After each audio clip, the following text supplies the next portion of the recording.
All right, well, thank you and welcome, everyone. My name is Alex Tarantino. I'm PDI's Kent County Vice President and Chair of the Education Committee. I want to welcome you all to the next installment in the Women's History webinar series. So this series serves to highlight notable women and their contributions to Delaware's history and the built environment. Tonight's event is actually a follow-up event to our May webinar on female educators and activists of color in Delaware history. So if you weren't able to make it to our May webinar, I encourage you to go to the Preservation Delaware website or our YouTube channel to watch the recording. It was a really great and informative presentation. So tonight we welcome back Dr. Ann Boylan and Dr. Reba Ross Hollingsworth for further discussion on women's accomplishments in education and community engagement. And I also want to welcome our own Dr. Abdullah Muhammad, who's going to lead and moderate the discussion. And he's actually going to start us off with a presentation. So sorry about that. That was my phone going off. Apologize. So tonight, Dr. Muhammad has actually compiled a series of questions for our panelists, some of which were sent in by attendees, so thank you for that. And I also want to encourage everyone here tonight to submit your questions for our panelists using the Q&A function at the bottom of your screen. And before we begin, just a few other housekeeping reminders. Aside from the Q&A button, you can also use the chat function to get in touch with the panelists or me if you're having any issues.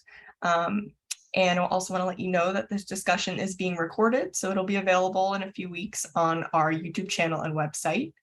After the workshop, we're going to have a short survey, so if you have a minute to fill it out and submit, we really appreciate that. And lastly, if you aren't already a member of PDI, we hope you please consider joining and or making a donation. Your support helps events like this stay free, so we'll post more info for you in the chat. So first up, I want to welcome Dr. Abdullah Muhammad. Take it away. I'm going to share your presentation. Give me 1 second. Thank you, Alex. Look forward to what we are going to present this evening. Let's see here.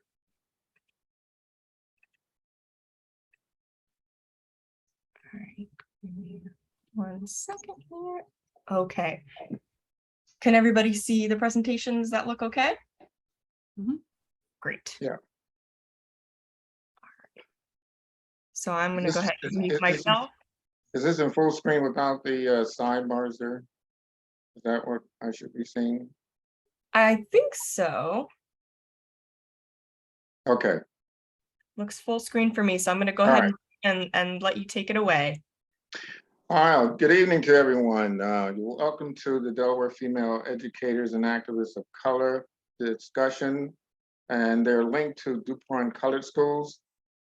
This presentation was originally scheduled for May 25th. However, because we had a very interesting and very active discussion on the female educators and activists, we held this link to talk about the DuPont Colored Schools for this presentation.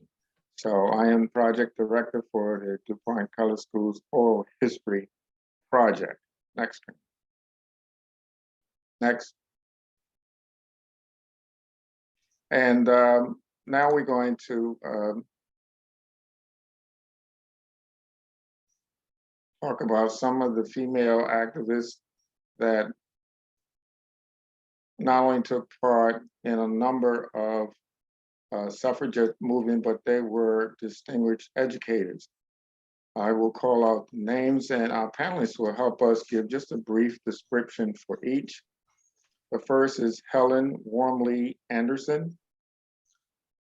Okay, hi, this is Ann, and I'm going to simply mention that she was recruited to teach at the Howard School around 1900, and she became the first teacher of home economics at the Howard School. Alice Gertrude Baldwin. Alice Baldwin came to the Howard School in the early 1890s. Edwina Cruz had asked her to come. She became the head of the pedagogy department at Howard High School, meaning that she helped to train the next generation of teachers. She then became herself principal of the Elbert Elementary School toward the end of her career. Ethel Letitia Cuff Black. I think Dr. Hollingsworth might be able to say a word or two. Dr. Hollingsworth. Well, I'll pick up the slack here. Okay. Ethel Cuff Black shares with Dr. Hollingsworth the distinction of being a member of Delta Sigma Theta, that storied women's sorority. She was one of the founders when she was a student at Howard University. But before she went to Howard, she attended the Howard School in Wilmington, and then went on to become a teacher of history at Delaware State University, where in the 1920s she taught Black history. She also taught my mother while my mother was a student at Delaware State at that time as well. And I did get to meet her as a member of the sorority and attended one of her birthday celebrations as well. So it was quite an experience. Okay, Fanny Hopkins Hamilton. Now, Fanny Hopkins Hamilton taught night school classes. She was a local seamstress, dressmaker. She had her own business, but she did teach night school classes, which was important for some of the young women to help them make their dresses for graduation. Catherine Young Hauser, or is that Hazer? It's Hazur, and Hazur. I believe she attended the Howard School, but she is best known as a really superb educator in Delaware. She was the principal of Carcroft Elementary School for a while, and also Martin Luther King School. And she's one of the first two Black women to get master's degrees from the University of Delaware when the university was desegregated by order of a court. And Dr. Reba Ross Hollingsworth. Dr. Hollingsworth, do you want to speak for yourself? I think Would you like- you say whatever you want to say, but please, Dr. Muhammad. Everybody, I think, knows that I am a native Delawarean. I'm born, bred, christened, and wed in Milford, Delaware. I'm the second oldest of 7 children in the family, and had the good fortune of attending Delaware State College High School and Delaware State University, which was Delaware State College at the time, majoring in home economics with a minor in science. I also was one of the students who attended the University of Delaware in 1952 when they first opened to Blacks as well. All right, we have more to say about Dr. Hollingsworth as we go forward. So we'll hold that until that time. Marjorie Lockett Lewis. Marjorie Lockett graduated from Howard High School in 1952. So it's possible that you passed each other, Dr. Hollingsworth, on the UD campus, because Mrs. Lewis came to UD as one of the first Black students, undergraduates at the university. And then she majored in home economics, and she taught home economics for many years, particularly at the Bayard School. I do her. See, somehow I somehow guessed that. Yeah, when you have contemporaries in those at those times. That's Yeah. true. Alice Dunbar Nelson, one of my favorites. Yeah, Alice Dunbar Nelson, of course, is probably the best known Black woman educator in Delaware's history. She came to Wilmington in 1902 and taught at the Howard High School until 1920, when she actually was fired for political activism. She was a poet, she was a writer, she was a journalist, she was an activist, a really extraordinary woman whose papers are at the University of Delaware's special collections. And I just want to say I have more to say about Alice Dunbar Nelson as we go along in this presentation. Nellie B. Nicholson Taylor.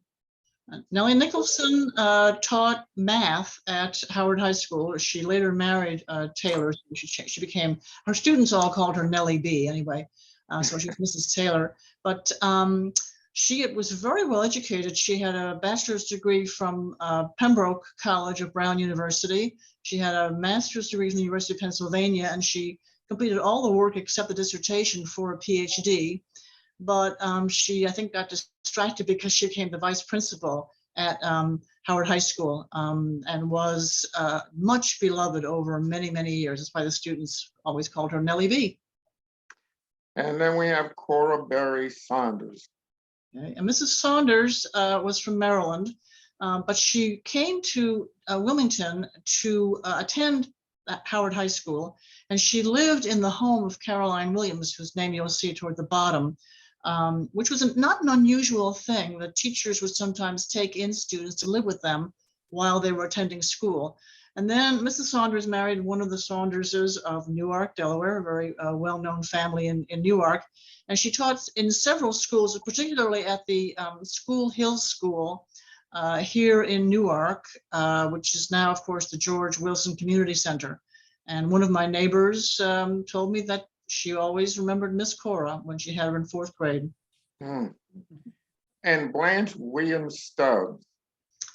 Blanche Williams Stubbs was a graduate of Howard University who came to Wilmington in the early 1890s to teach at the Howard School. She taught for 3 or 4 years, and then she got married to Dr. J.B. Stubbs. And at that time, you had to quit your job if you were a woman and you got married. So she moved on from teaching at Howard School to help found the Garrett Settlement House, which was a hugely important community center for Black Wilmingtonians, particularly on the East Side, for about 40 years. We have more to say. I have more to say about Mrs. Stubbs as we move along with the other slides. So just want to give you a heads up on that. Emma Bell Gibson Sykes. Emma Sykes was from Christiana, Delaware. She and her brother attended the Howard School, graduating. She graduated around 1911, I believe. She was a good friend of Alice Dunbar Nelson, also of Edwina Cruz. She taught for a little while, but again, she married Dr. George Sykes, who was a dentist, and so she was asked to give up her job.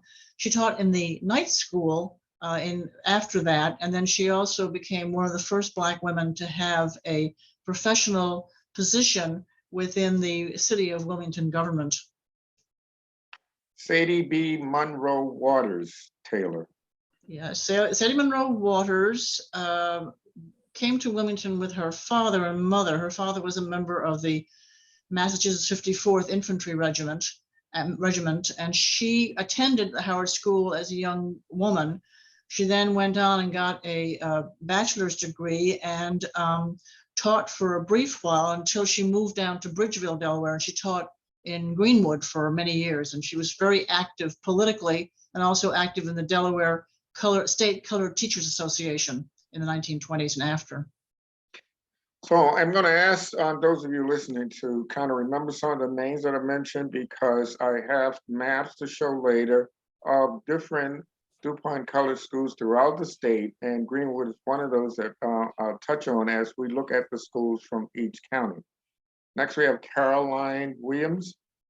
Caroline Williams was a geography teacher at Howard High School for many, many years. Very well educated. She had gone to undergraduate school in Massachusetts, and she did a lot of additional coursework to enhance her teaching abilities. And at one point, she and another teacher at Howard High School took a really wonderful trip through the Middle East, which of course for a geography teacher must have been quite an exciting experience. And it was she with whom Cora Berry lived while Miss Berry Saunders was attending Howard High School. And Pauline Young, another very interesting. Very interesting name. Pauline Young, of course, was Alice Dunbar Nelson's niece. They lived together with Pauline's mother, who was Alice's sister, in a house on French Street. She went to Howard High School. She then went to the University of Pennsylvania to get her bachelor's degree, and then she came back to Wilmington and was for many years the librarian at Howard High School. She was the one who really saved and preserved her aunt's papers, her letters, her writings, her journalism.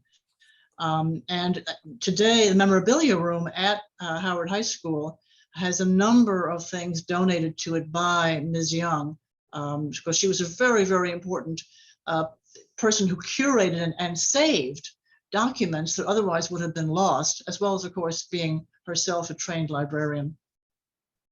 Thank you, Dr. Baldwin. And I just want to ask Dr. Hollingsworth if there's anything quick that you'd like to add about any of the personalities that we have just examined or looked at. Oh, not at the moment. We can go on. Okay, so next we are going to look at P.S. DuPont, the man and his mission.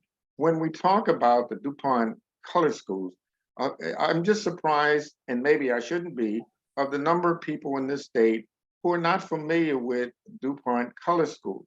They're very familiar with the name Pierre S. DuPont. They're very familiar with a number of institutions that he erected.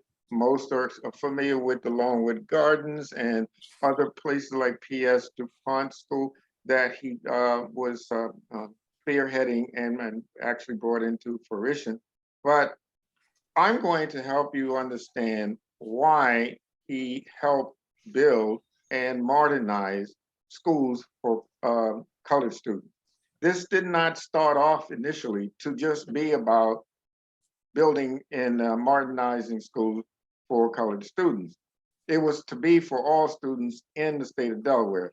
So in examining these questions, I hope to fill in some of the blanks and some of the questions you may have about the whole motivation behind Pierre DuPont's move. So the first question is, why did Pierre DuPont build schools for colored students? And when we look at that question, the short answer is he was concerned with the poor and deplorable condition of Delaware's public schools in general, including those for African-American students. But he focused more on building schools for African-American simply because their schools were so decrepit, deplorable, and not really adequate for learning. So he built more than 80 African-American schools between the years of 1919 and 1928. Next, we're looking at during what period did Mr. DuPont build and modernize schools? And how much did he donate of his own money for this effort? Now, many of you may be surprised, but even though he built schools between 1919 and 1928, some say 29, he actually helped build and modernize schools between 1919 and 1940. And he donated more than $6 million of his own money. And for some of you, that was roughly $104 million in today's money. And that's what he used to modernize Delaware public schools, white and black schools at the time. So at the time, P.S. DuPont committed himself to push for a statewide school system and increase funding for school, especially African-American school. The state at that time was spending less than half the national average that it was being spent for white schools to support white schools, and only a third of that average to support African-American schools. I'm sure some of you may have some questions that pop up after I go through these questions. But next we have asked the question, why was P.S. DuPont committed to improving schools and education for African-American students in the community? This may sound like the last question, but it's much more in depth. So here we go. First, the economic and political climate had changed that favored a need for a willingness for change to a more educated workforce and social order. The cousins, DuPont cousins of P.S., A.I., and T. Coleman got together and really modernized the corporate structure for the DuPont company. And that actually required a more educated workforce to work on all these various divisions that they initiated with that change in the company structure. And since a separate school system and schools had been codified into Delaware's state constitution for white and non-white students, meaning they had to go to different schools, African-American students had no chance of receiving adequate funding to build or improve their schools through the tax structure that was set up for using for school expenses. Secondly, the results of a study that was completed by Doctors Abraham Flexner and Frank Bachman of Columbia University's Teachers College. There were two very prominent sociologists and educators that called for sweeping reforms to Delaware schools. P.S. DuPont enthusiastically, I know I'm saying that with a little more emphasis, but he enthusiastically embraced the report and the reform agenda, thus setting up a trust fund to administer a $2 million, in today's money, roughly $34.3 million, in a school construction fund. He was really committed to this whole idea. Thirdly, the second report that was completed by a group of teachers, college faculty, and grad students to inspect every school building in the state of Delaware. I mean, that's quite a task when you think about it, but every building was examined, and that examination actually highlighted the really sorry state of affair for African-American schools, and it punctuated the urgency to take action to improve those schools. And with the democratically controlled General Assembly voting not to take action to correct the funding needs for African-American schools, Pierre just took it upon himself to act on his own initiative. What event took place that motivated Mr. DuPont to act immediately to improve schools for colored students? Well, I just have to say, primarily the combined reports by the two prominent sociologists and educators from Columbia University's Teachers College and the group of Teachers College faculty and grad students that highlighted the need for greater funding to substantially increase the condition for colored students were the driving force. These reports by themselves enumerated the core problem in Delaware schools and the remedies that were needed to correct them. When the Delaware legislature, which was dominated by the ardently racist Democratic Party, whose main power base was the population of rural southern counties of Kent and Sussex, refused to act, Pierre just decided to take matters into his own hands. With Delaware being the only state in the United States of America with segregated schools written into its constitution and a segregated system for collecting school taxes, there was no way Mr. DuPont could rely on the state to correct the problem plaguing schools for colored students. So there you have it. And in a nutshell, when we look at school taxes, which some people don't really understand, but we know we still pay school taxes here in Delaware. And African-American families were taxed for schools even though they couldn't attend them.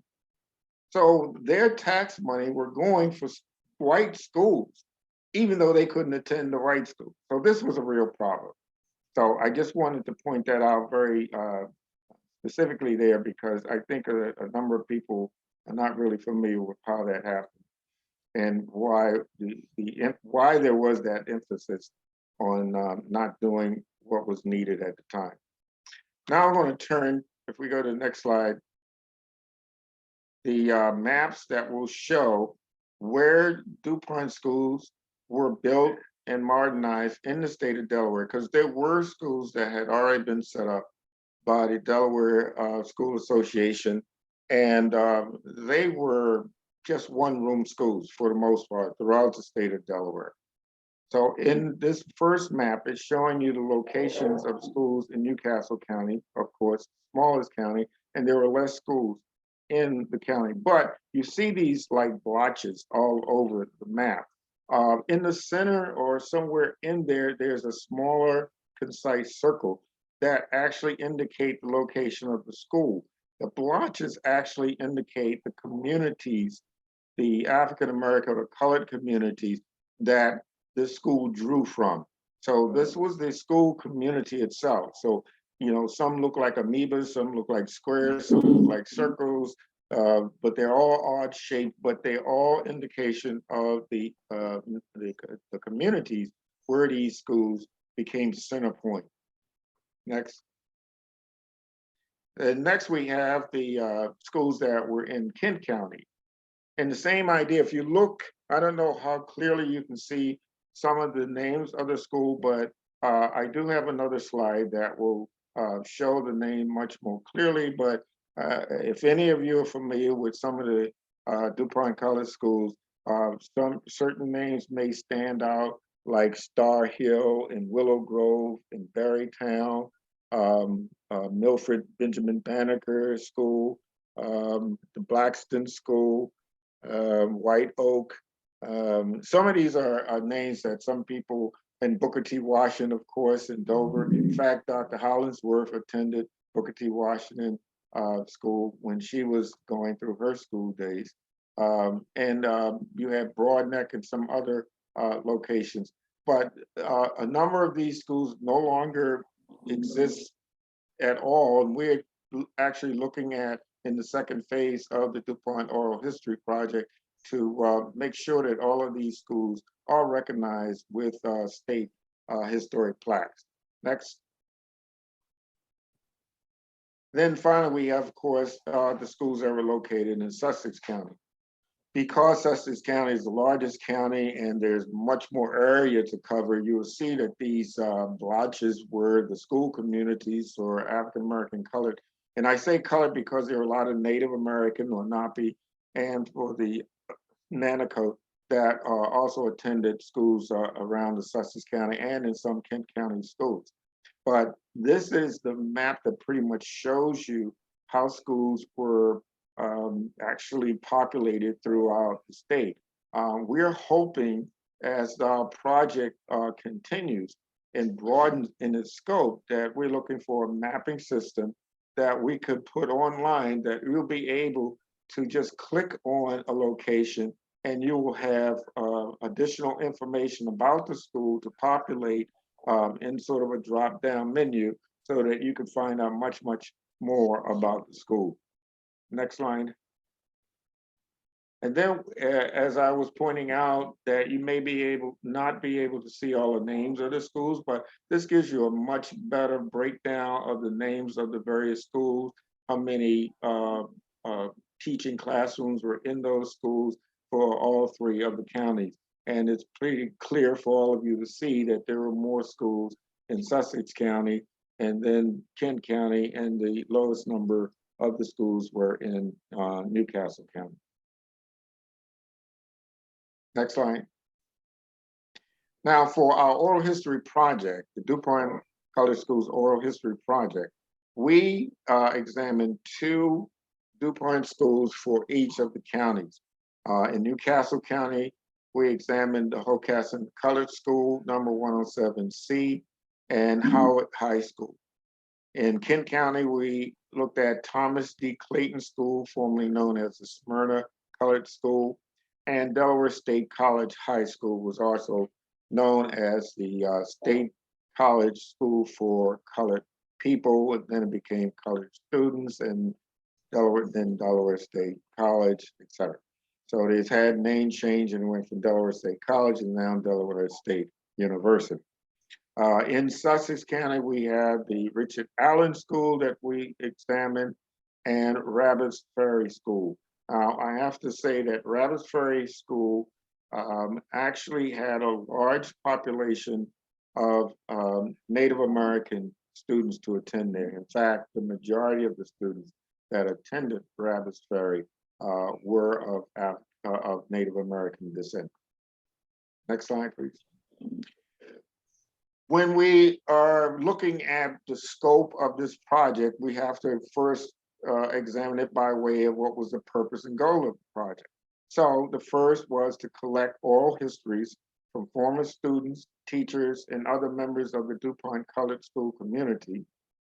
Next, to collect photographic and written materials such as journals, diaries, letters, posters, local newspaper articles, etc., related to those respective schools, and the lives of the people who attended those schools and the lives of the people who were in the community that surrounded those schools. And lastly, to complement and link with the survey work completed by the University of Delaware Center for Historic Architecture and Design, which is known as CHAD, that documented both existing school buildings in whatever form and condition they were in, and those places where schools once stood, with the communities and the histories that are a part of each school. And I have to add that looking at the histories of these communities was just as important as looking at the history of the students that attended the school, because the communities actually made a lot of the schools a center point and center activity center for the community. And lastly, the report, go to the next slide. The report is actually located online. And if you have any difficulty or, haven't seen or know where the report is, if you could just really just email us or put a message in the chat, just ask Alex to send you the link, we'd be more than happy to do that. So I just want to end up here by just letting you know some of the individuals that worked on this project. I was very privileged and honored to have directed this project. Here are some of my co-conspirators in putting this together. We had Dr. Bradley Skelcher, Professor Emeritus from the Delaware State University, James Wolfe, Vice President of Kent County Preservation Delaware, Inc., which is known more literally as PDI, Michael J. Emmons, Jr., MA, and doctoral candidate for the University of Delaware. He's Assistant Director for the Center of Historic Architecture and Design, CHAD. Tim Pankos, he's also one of our hosts here for this meeting, and one of the administrators for PDI. And of course, I want to say there was grateful acknowledgement to project assistance in so many different areas by C. Daniel Parsons, who is the Sussex County Historic Planner. He helped us just tremendously with this project, and along with a number of other individuals that just help here and there from Preservation Delaware Board. And I'm just very grateful to all of them. Okay, so if you have any questions, if you would put those questions, as I said again, into the chat, we would appreciate them. At this time, I'm going to shift gears and ask to, and I'm going to share my screen for us to look at the questions that we're going to ask our panelists. Dr. Muhammad, really quick, we do have one question right now in the Q&A. I'm wondering if maybe you want to take it now, just after your presentation, while the names are fresh. So is it on the DuPont Color Schools? Sort of. So let me read it to you, and then you can decide if we should take it now or wait. So it says, most of these outstanding women were closely connected to Howard High School. Was there research done on influential female educators connected to William C. Jason Comprehensive High School?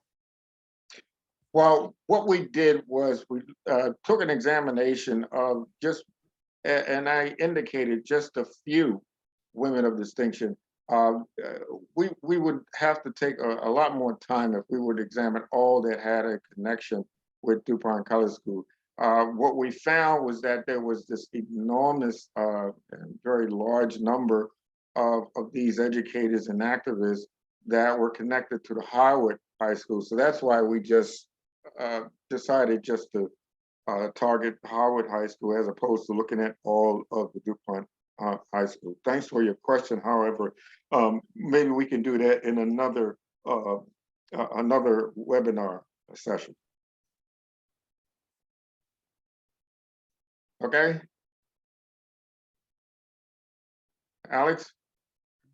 Yep, that is it for now. You can go ahead and share your screen. Is it, I'm showing it, is it shared? I can see it. Yes. Okay, now you're going to get to hear from our panelists who are more than qualified to answer any and all of these questions. And as I say, some of you may find questions that pop up after you see some of the questions we already have. So I'll begin, and I have asked both of our panelists to just feel free to add whatever information they feel will be of value to any of us. And before I forget it entirely, I did want to point out that I just saw that they have a new list of women nominees to the Delaware Women Hall of Fame. And I'm very happy to see that Alice Dunbar Nelson, pardon me, finally has made the list to be inducted into Delaware Women Hall of Fame. So I just wanted to point that out. And you can see that on the governor's email blurb that he sends out if you're receiving it. If not, again, you can just contact us and we'll see that you get a copy of that. First question. With every underdog effort to exact an effective change in the acceptable norms of everyday white America, it required significant resources in finance. Where did most of the female educators of color find financial and physical resources to aid and support them in their struggles to exact change? We'll go alphabetically, so Dr. Baldwin, you can feel free to answer first, and Dr. Hollingsworth, if you have anything to add, just chime in. Okay, well, I have a feeling Dr. Hollingsworth will have quite a bit to say, so I'll try to just highlight a couple of things here. The very first thing, and I assume that she would say a little more about this, is that the people's families were extremely important resources. People's families provided the resources that enabled these women to pursue, first of all, a high school diploma, which was not very common throughout much of the early 20th century. And then in these instances to go on and get college degrees. So families really supported and encouraged and made it possible for these young women to stay out of the workforce and complete their educations. So that's one place. Another that is actually of some interest, and that is there were white philanthropists. P.S. DuPont is an example of that, but there are quite a number of others who were disturbed by the impact of segregation, particularly on young people. And so they could sometimes be a source of financial resources. They could be tapped for donations, for example, for local organizations. The Black community organizations were crucial, not only as a source of financial and physical resource, but also as a source of cooperation, encouragement. We tend to forget just how many community institutions there were, especially in Wilmington, but also in Dover and down in Sussex County, that could encourage people, could make them feel as though they were doing something important.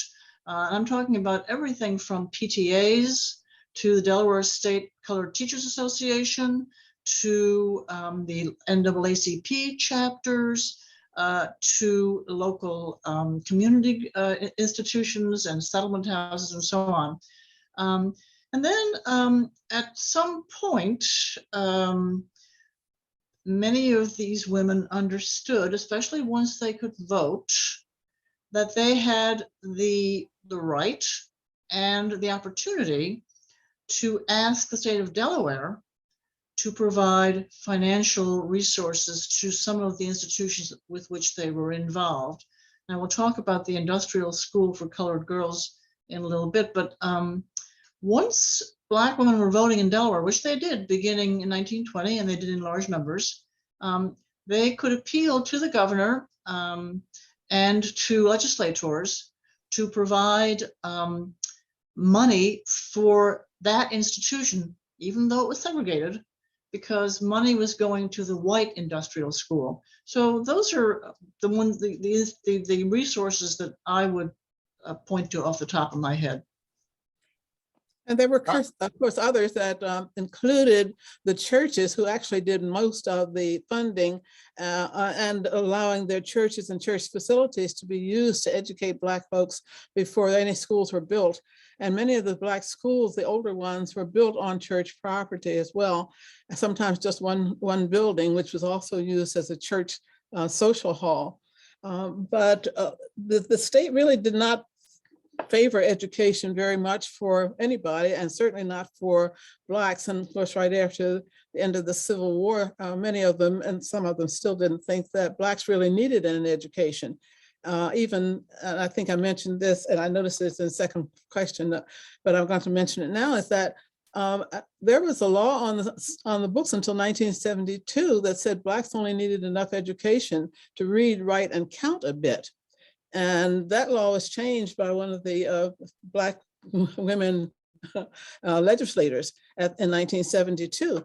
That attitude was really very, very prevalent in Delaware, and especially in Kent and Sussex County, because there were no high schools at all. Even when I was a student at Milford School number 3C, because it had not been changed to Benjamin Banneker when I went there. And I don't know whether all of you remember, but all of Black schools at that time were indicated by the C, which meant that they were colored schools with a number and a C for colored. The education in our schools was really very, very good when we were told that we couldn't learn and they were deficient and so forth. But I found that when I went to Delaware State College at the time, and even at the University of Delaware, we were very well prepared to compete with all the students in those schools as well. And I'm talking about from the time I started school in Milford in 1932 as a first grade Lincoln for a few months from September until December, and then into Milford until 9th grade.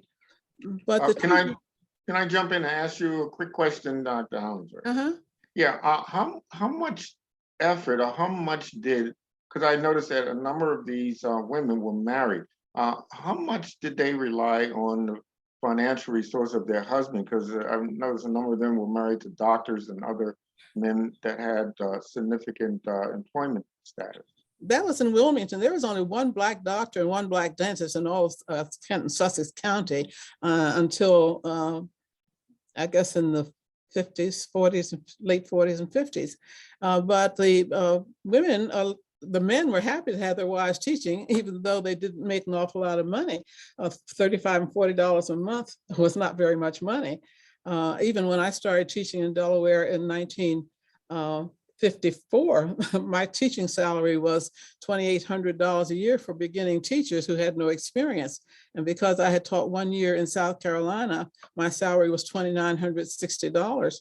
But the beginning teacher salary for white teachers was $3,200, in some instances $3,400, which means that it has negatively impacted my income and retirement all these years.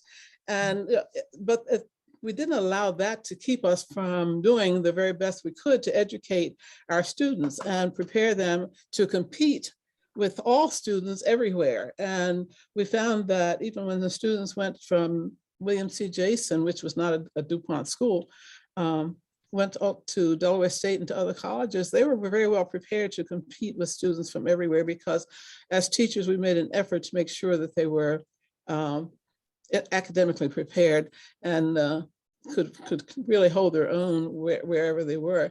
As far as the finances were concerned, there were certainly the Freedmen's Aid Society that helped through the Methodist Conference and so forth, but they didn't have much money, and they took up collections to help with the education. And I can remember even my father helping the teachers by giving garden supplies, vegetables and so forth out of his garden to help teachers feed the families. And so that's what people did in order to make sure that they supplemented the meager income that the state provided.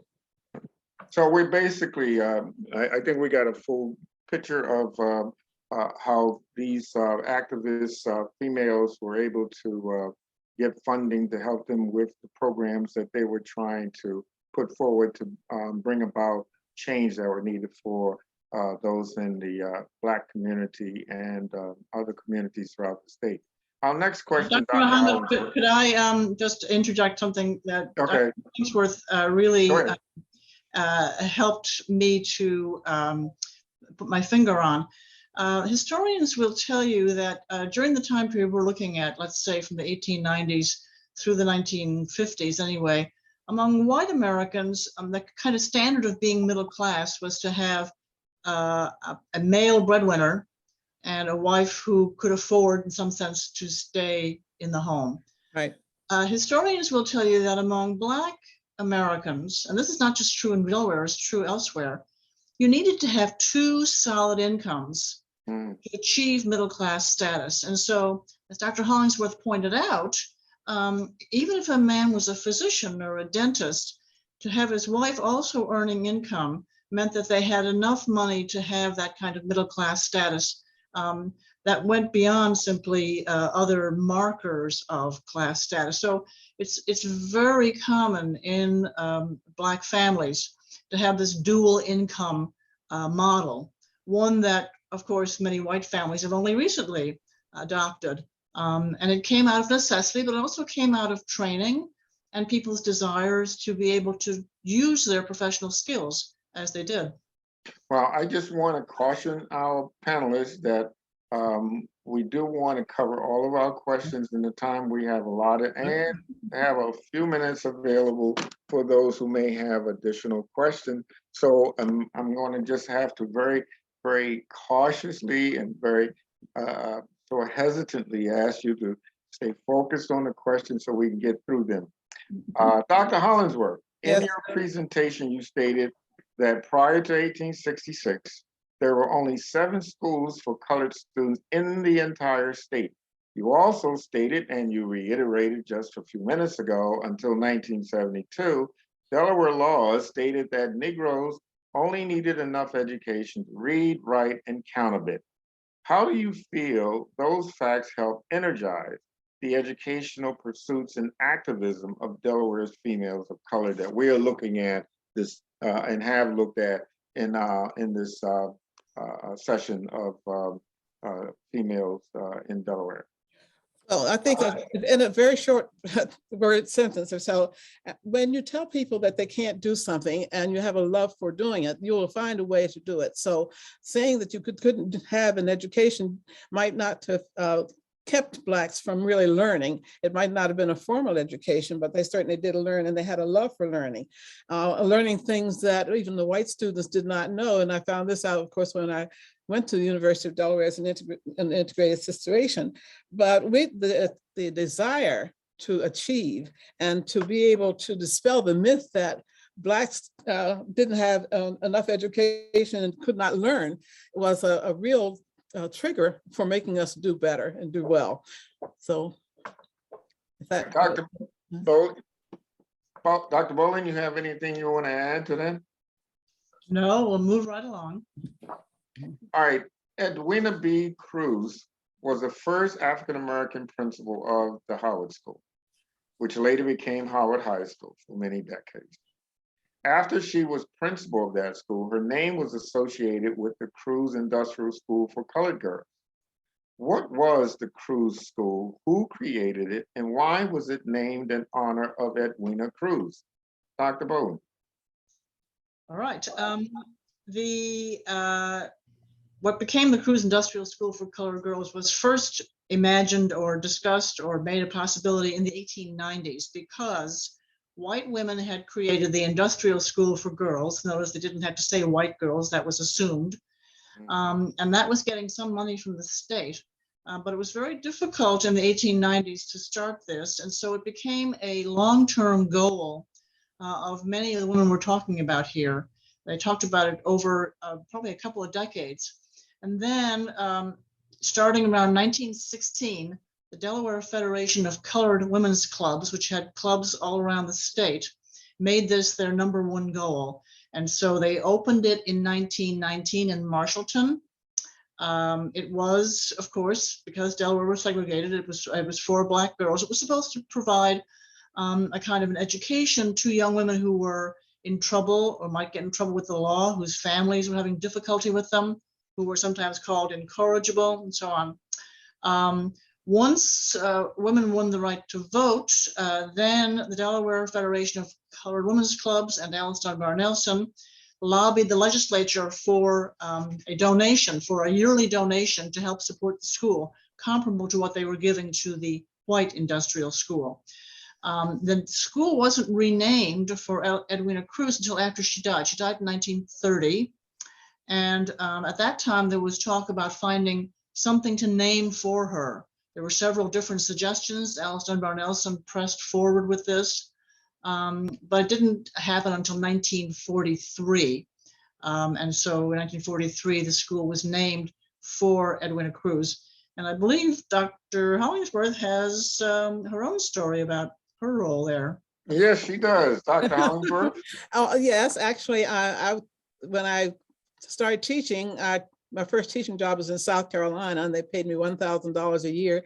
I could make more money in Delaware waiting tables, so I quit the job and came back to Delaware. And while I was trying to get a job teaching, I worked at Cruz School in 1950-51 for a while. At that time, Dr. Dorothy Banton was the director of the program. And the other person who was actually working there was a lady from Indiana, I believe, whose name was Alice Cowan. And she and I were the ones who actually did the preparation of the food and the supervision of the girls and did everything we possibly could to keep them until the night shift came on, and as well as the instruction. So yeah, I did have the experience of working with them. And the girls who came there were not all bad. Some of them had had bad situations that happened to them because of their family situation and the areas where they lived. But basically, they were good children who had been wronged. You know, some of them had been situations where their family had put them out as prostitutes, and they had had babies by people who were in the family and things like that. So it was not all the child's doing that created the bad situation that landed her at Cruz School. All right, so we go, anything else to add before we go to the next question? All right, both of you discussed the educational involvement and leadership of Alice Dunbar Nelson in your presentations back in May. Can you tell us a little bit about her leadership at the Cruz Industrial School for Colored Girls and how long she was in that role? Let me start off a little bit, if that's okay, because as I was pointing out, she was part of the effort to establish the school in 1919. She was quite important in that effort. And then she taught at the school throughout the 1920s. She moved to Philadelphia in 1930. Now, as Dr. Hollingsworth pointed out, the structure of the school was such that there was a director, or first she was called a matron, who helped to sort of coordinate all the activities of the school. There was also a board of trustees. At one point, Emma Gibson Sykes was on the board of trustees, and so were other Black women. But it was an integrated board. There were both white and Black people on the board of trustees of the industrial school. And they provided sort of leadership and guidance the way a board of trustees will. So Alice Dunbar Nelson, throughout that time period, was working as a teacher, an English teacher. When you read her diary, you'll see that she's going back and forth from her home in Wilmington, taking the trolley out Kirkwood Highway and up to Marshallton to teach her classes and to provide the kind of culture and encouragement, I think, that Dr. Hollingsworth has emphasized, that, you teach the girls some poetry, you teach them something about Black educators, you teach them something about Black orators and Black history. And you're attempting to give them another element in their lives that will lift them up a bit. But she was also involved in decision making, including there's at least one mention in her diary of a young woman who had a baby, probably at a very young age, and there was discussion about contraception and even abortion and sterilization for these young girls. So Dunbar Nelson was involved in a variety of ways, and in conjunction with the board of trustees and the matron or executive director. Dr. Hollingsworth? Yeah, that's pretty much a summary of what happened while I was there. Of course, Alice Dunbar Nelson had left before I came, but her influence was still there. And you wouldn't have known that it was an industrial school. You could actually compare it with any other academic school, because in addition to the training that the industrial thing, the training that they got to hold jobs and so forth, they also got education that would prepare them to go back to school and to get a degree, if indeed that was what they needed when they were discharged. All right. Moving on to the next question. Even though women were by far the majority educators of children, how would you describe the impact of African-American females on their students?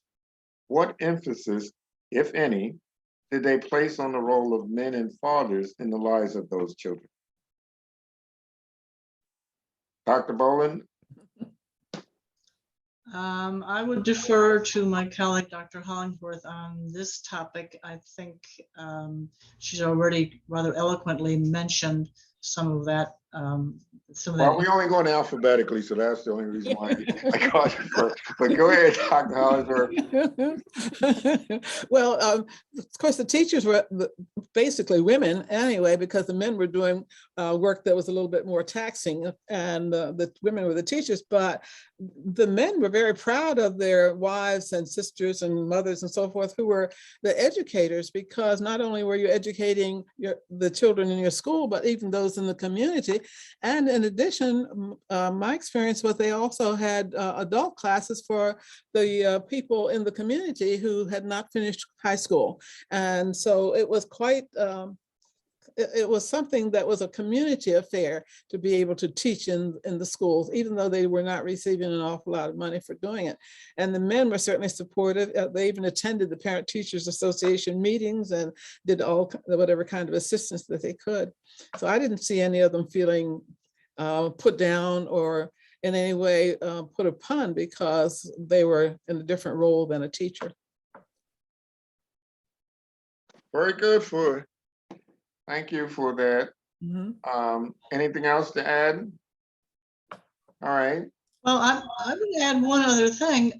Sure. But some of the teachers were single, many of them were married, and the prohibition on married teachers was gotten rid of fairly early in the game. But their own children attended the schools. Mm-hmm. And so, of course, the family would go to the PTA meetings and to the graduations. And at Howard High School, until she retired, Edwina Cruz always had a lovely party and event at the end of the school year for all the graduates and their families. Very elegant at her home. And of course, again, these were men who wanted their children to succeed, and they saw the schools and the roles of women teachers as crucial. Mm-hmm. Okay. Well, Dr. Baldwin, this next question is directed to you. You described in eloquent detail the role and importance of several African-American suffragettes here in Delaware. Can you tell us how their activist roles were received by the men in their immediate circles and those out in the community? I mean, because we know the history of white female suffragettes that were actually excommunicated from some communities and exiled from their families almost. Well, I would come back to what we were talking about before, that families and churches and community institutions were absolutely crucial for the work of women who were suffragists, and many of them, as we said, were overlapping, were also teachers. And so it was, first of all, it was extremely rare to find anybody among African Americans who was opposed to women's right to vote. They might not say it out loud because it might not be well received in wherever they were, and perhaps a rural area. But you do not find anybody talking about how Black women should not be voting within the Black community. So you have unified families, you have women and men who are working together to promote the interests of the community, and voting is one of them. Now, I would sort of push back a little bit against what Dr. Muhammad said. To be sure, there were within white suffragist groups occasional examples of husbands or fathers who were opposed to their wives or daughters being involved in the suffrage movement. The most famous example here in Delaware is Florence Bayard Hillis, whose father and brother, and I guess her grandfather as well, were all opposed to women's right to vote. Also, her sister-in-law, who was one of the DuPonts. But more typically in activist families, and it goes back to the abolitionist movement and others, you tend to get people who work together for the same cause. That's particularly true, I think, within Black families. All right, I thank you for that. Shall we move on? Nothing else on that? All right, next question is the information that both of you shared in your very informative presentation needs to be taught throughout our school system. I'm sure you all agree. Where is this information available, and how best can it be accessed by K through 12 teachers? And do either of you have any suggestions on how to bring this information to classrooms in our state? Those are two-part questions. Mm-hmm. Well, we could comment, I guess, both of us on House Bill 198, which is being implemented now. I certainly think that there has been a concerted effort in the training of both elementary and high school teachers here in Delaware, at the University of Delaware and at Delaware State, to make sure that people are aware of some of the highlights of Black history in Delaware. So, for example, if you go to the website of the Delaware Public Archives, you'll find some lesson plans there that were developed over the past 10 years or so on some of the key issues related to Black history in Delaware, particularly Reconstruction. There's a lesson plan on school integration focusing on Milford, which of course was a really significant struggle. And there's also a lesson plan, a full lesson plan for teachers on the story of Shirley Beulah, whose case, of course, became part of the Brown versus Board of Education decision, and she was represented by Lewis Redding, Delaware's first Black lawyer.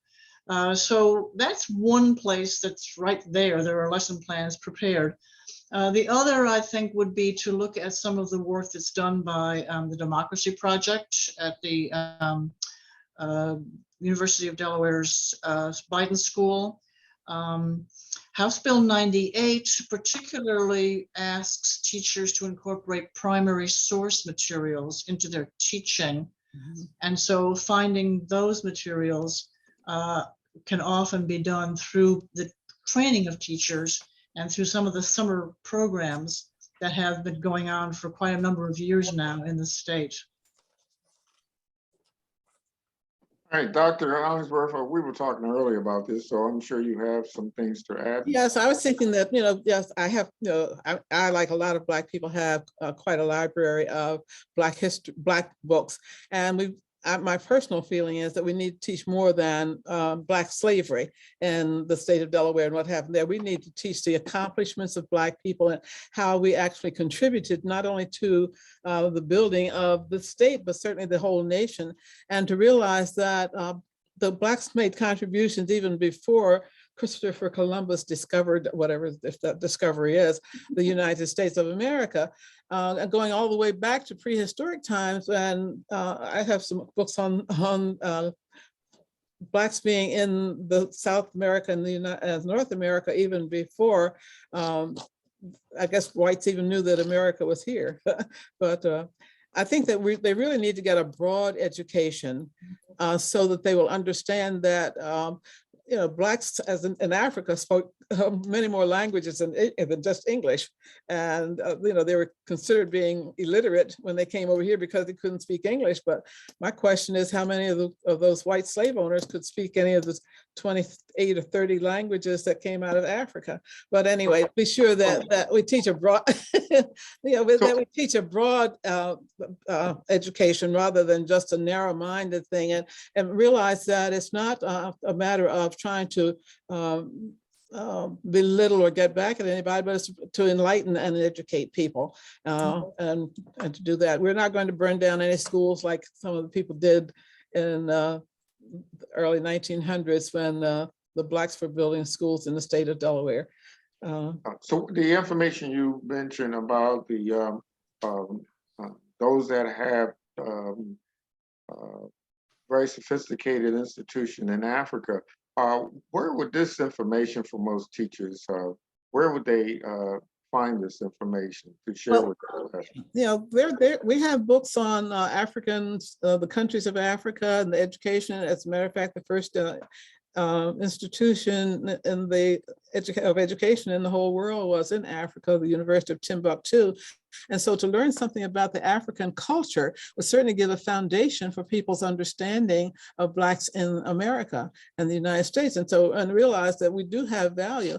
The other place to go would be to, those people who are Christians, to look at the Holy Bible from Genesis to Revelation and look at the Bible and its contributions listed in Blacks' contributions throughout the history of the Bible. And so there are a lot of resources that we can get if you just kind of open your hearts and minds and let us know kind of what it is you want. And certainly it is available. I would really emphasize again what Dr. Hollingsworth is saying, that we need to be teaching Black history, and I think many teachers are. Obviously throughout the school year, throughout many different aspects of Delaware history. It's not simply, slavery, Reconstruction, and integration. That's right.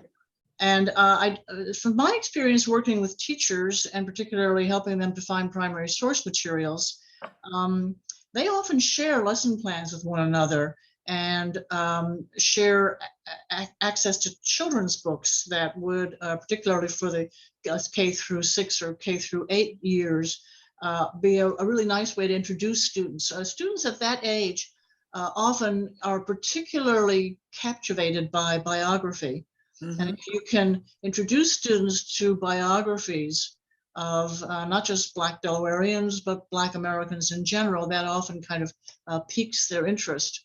And as I say, I think because House Bill 198 has passed, I think we're going to be seeing a more emphasis on this in schools than there already is. I know that the Delaware League of Women Voters, for example, has started a project to help implement House Bill 198. And almost anybody who has been through the University of Delaware or Delaware State University probably, and has taken a course in Black history or a course in American history, probably has a textbook with primary source materials that could be a good starting point for getting some of this material.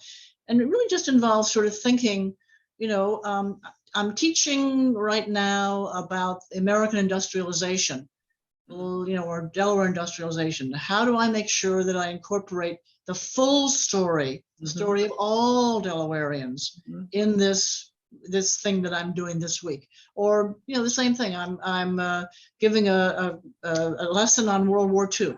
How do I make sure that I encourage my students to see this as a full and complete story of all Delawareans, not just of some people in the Army or Franklin Delano Roosevelt or whatever. And that kind of commitment to inclusive and broadly diverse history teaching, I certainly believe is being emphasized in our institutions of higher learning. And sometimes it's just a matter of teachers communicating with one another, with our libraries, with the public archives, with the Delaware State University Library, the University of Delaware Library, and so on, and finding the materials that are there. The other thing too, I think we need to do is try to help the parents understand that we are going to teach information that's going to be beneficial to all students and not just a few. And they don't need to really run away from the teaching and have a whole lot more charter schools and that kind of thing. You know, stay there and actually learn the information, because the more you know, the better, the more intelligent you are and the better prepared you are to live in this society. Well, I want to thank you both. And if you have anything more to add before I sort of go to a summation here, because I did neglect to go over some additional information I had in my PowerPoint that I want to go back to. Before I do that, I want to really thank both of you for all of your contribution to the questions. Your answers have been very informative, and I just have to tell you, Dr. Hollingsworth, my daughter just texted me to tell me she really like you. Okay, so I love her. Tell her I love her. You got spunk. And okay. She's got more than one fangirl out there. Yeah. Yes. And she just wanted to thank both of you for all that you've had to share. She is a teacher following after her father, and she just loves to share information like this with her class. So she was really encouraged and motivated to take part in tonight's session. So I'm glad she was able to be here, and for her to know that it is recorded, so you can feel free to use this, any segment of it, if you want to share it with your class. Well, tell her if she's interested in knowing anything about Harriet Tubman and her role in the state of Delaware, that I am a relative of Harriet Tubman, so she can talk to me too. All right, I'm sure she heard that. If not, I'll make sure to share it with her after we're finished. So I want to ask Alex if she would go to my PowerPoint again to share, and go to the third slide, because I sort of flopped that and skipped over it. So I want to go back to it because there's some things I really want to emphasize about some of these three that I shared on that particular slide.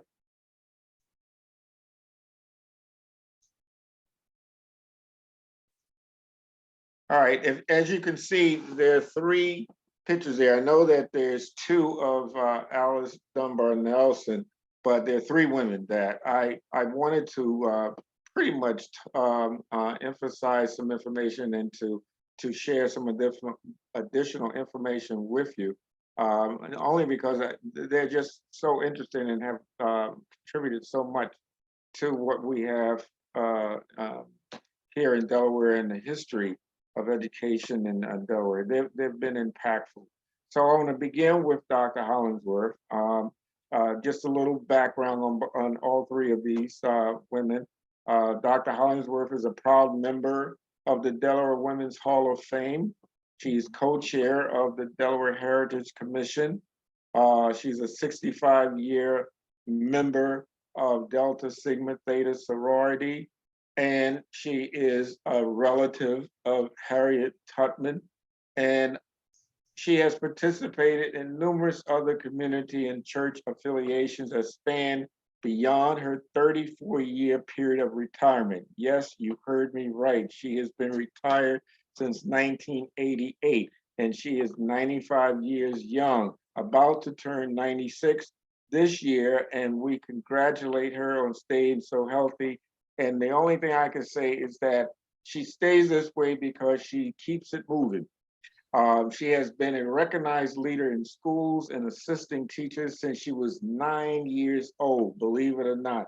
She was running errands for her teachers at that age, going to the bank, actually helping them by cashing their checks and bringing back the cash to her. So not only was she active, but she was honest and trustworthy.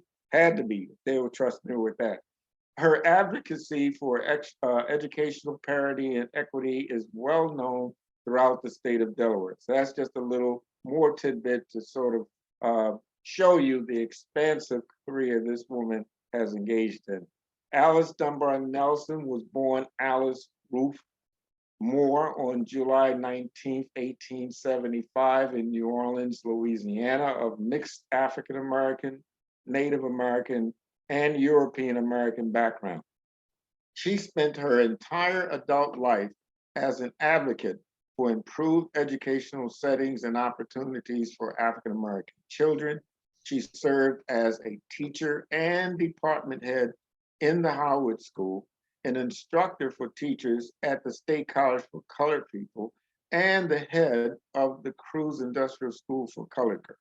In addition, and I'm saying this sincerely, in addition to that, she served a role as, in addition to her role as an educator, she was very active in the Wilmington community as a poet, lecturer, author, editor, publisher, organizer, politician, and a cultural critic. So, I mean, these women had expansive and very engaged lives. Blanche Williams Stubbs was a teacher who worked for the women's suffrage and served as the head of the Equal Suffrage Study Club, pardon me, a group of African-American women who favored women's right to vote. She was married to Dr. J. Bacon Stubbs, that Dr. Baldwin mentioned earlier, and she was the mother to Dr. Frederick Douglass Stubbs, for whom Stubbs Early Education Center is named, which was also known as the Stubbs Elementary School.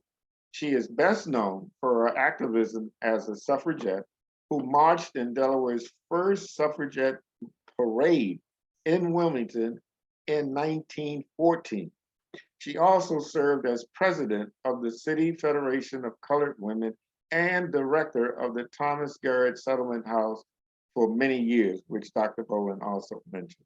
So there you have it, some additional information on these very active women. And I tried to just go through the different 8 spans that they actually operated, the periods of time. You have them at all different, I guess Alice Dunbar Nelson and Blanche Williams Stubbs were contemporaries, but Dr. Hollingsworth is in a class all by herself in this regard. So again, thank you. And I'm going to turn it back to Alex to ask if there are any additional questions that we need to respond to before we bring this session to a close. So it's quiet on the questions front. I'm not seeing any here, but maybe Dr. Boylan and Dr. Hollingsworth, if you had any, I don't know, last words or thoughts that you wanted to share with us all. Can I do shameless self-promotion? Go ahead. Yes, please. Okay, so the women who were involved in the effort for women's right to vote, who were also educators, I supervised a group of students who wrote their biographies, including one for Ethel Black and Sadie Monroe Waters and so on. And they've all been published on a scholarly website called the Women and Social Movements website. So if anybody would like to get the URL for that, feel free to email me. I'll be glad to send that along. But these are all individual biographies of the women whom Dr. Muhammad put up on his PowerPoint at the beginning. Well, I'm going to ask if you can send that to Alex, and she can make sure that all that signed up for this presentation will be able to get that. And I believe that will be a valuable source for any and everybody to have. Okay, happy to do that. Okay, and I just getting some bleeps and comments from our audience that you were fantastic. People really loved the presentation. They think it was excellent. So I am very happy to have been the moderator and host for this. And I'll be looking forward to doing this any other time that you all are willing to be a part of it, because this has been quite an opportunity and experience to share with others. We are close to our cutoff time, Alex. We want to bring this to a close at 8:30, correct? That's correct. Yep. Okay, so we are on time. So I'm turning it back over to you, and I want to thank our listening audience for tuning in and being a part of this. And I hope that you've learned a great deal. Oh, it's still coming in. People are just really letting us know how they feel about the presentation. Thank you, and tune in again. It's so wonderful. Well, thank you so much, Dr. Muhammad. Thank you, Dr. Boylan and Dr. Hollingsworth, for your time and for sharing your experiences and your knowledge with us. I thoroughly enjoyed myself, and it sounds like by what we're getting in the chat, everybody else did too. So that was so wonderful. Thank you again. And just to give everybody an update on some upcoming Preservation Delaware events, the next Women's History webinar is going to be held at the end of September, September 28th. And the topic is going to be Louise DuPont Crowninshield, who was very involved in historic preservation in Delaware. So we're looking forward to that. And then I also wanted to remind everybody about our annual conference, which is held in October. So this year it's going to be October 20th through the 22nd. It'll be virtual again, so easy to attend. So I'm hoping that that you all can join us. And so you'll be able to find registration and event details for these soon. So stay tuned for that. And I'll just remind everybody that you can always stay up to date by going to Preservation Delaware's website or our social media. And again, if you're interested in participating as a sponsor for these events or becoming a member, I encourage you to check out our website. So again, thank you so much to all of our panelists, and thank you to our attendees. We really enjoyed having you. So I hope everybody has a great night, and we'll see you again soon. Yes. Good night, everyone. And thank you again, Dr. Hollingsworth, Dr. Baldwin. Thank you. Good night. Good night. Good night.